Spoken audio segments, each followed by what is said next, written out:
America ইরানে একটি মারাত্মক আক্রমণ করেছে। এর ফলে মধ্যপ্রাচ্যে যুদ্ধ ছড়িয়ে যাবার আশঙ্কা দেখা দিচ্ছে। আমেরিকা যে কাজটি করেছে তারা হচ্ছে যে B-2 বোমারু বিমান দিয়ে তারা হচ্ছে ইরানে হামলা করেছে। ইরানের নিউক্লিয়ার যে ফ্যাসিলিটিগুলো রয়েছে সেখানে তারা সরাসরি হামলা করেছে। তাদের B-2 বোমারু বিমান যেটা আছে সেটা দিয়ে তারা আক্রমণ করছে। আক্রমণ করে তারা হচ্ছে যে ইরানের যারা হচ্ছে শাসন করে, যারা ইরানের যারা শাসকরা আছে তাদের বিরুদ্ধে একটা বার্তা দেওয়ার চেষ্টা করতেছে। কিন্তু আমেরিকা যে হচ্ছে যে গণহত্যাকারী ইসরায়েলের পক্ষে নিয়েছে, তাদের দ্বারা প্রথমে তারা আক্রমণ করিয়েছে। ইসরায়েলিরা প্রথমে ইরানে আক্রমণ করছে। ইরান কিন্তু প্রথমে আক্রমণ করে নাই।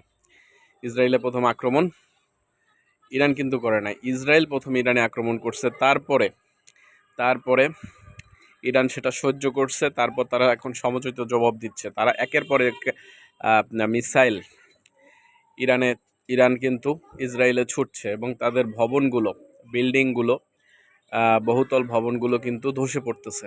এটা দেখে পৃথিবীর সব মানুষ আনন্দিত হচ্ছে। ইরানের যে সুপ্রিম লিডার আয়াতুল্লাহ আল খামেনি, তাকে হত্যা করতে চাচ্ছে ইসরায়েলের প্রধানমন্ত্রী বেঞ্জামিন নেতানিয়াহু। সে হত্যা করতে চাচ্ছে আয়াতুল্লাহ আল খামেনিকে, যিনি হচ্ছেন ইরানের সুপ্রিম লিডার, ইরানের সর্বোচ্চ নেতা আয়াতুল্লাহ আল খামেনিকে তিনি হত্যা করতে চান।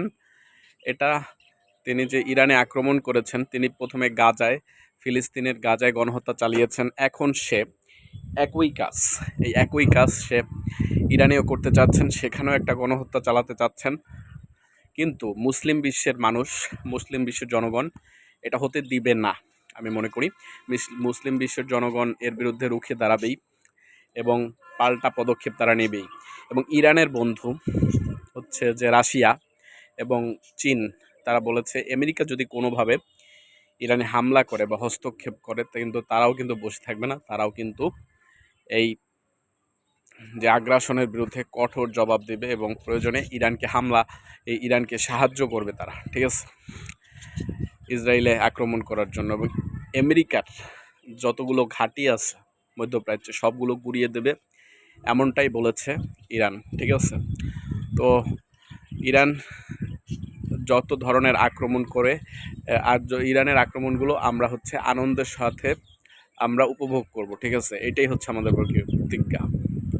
ইরানকে কোনোভাবেই আমেরিকা এবং ইসরায়েল ধ্বংস করতে পারবে না, এটাই হচ্ছে আমাদের প্রতিজ্ঞা। এটাই হতে হবে মুসলিম বিশ্ব সবার, এটাই হওয়া উচিত।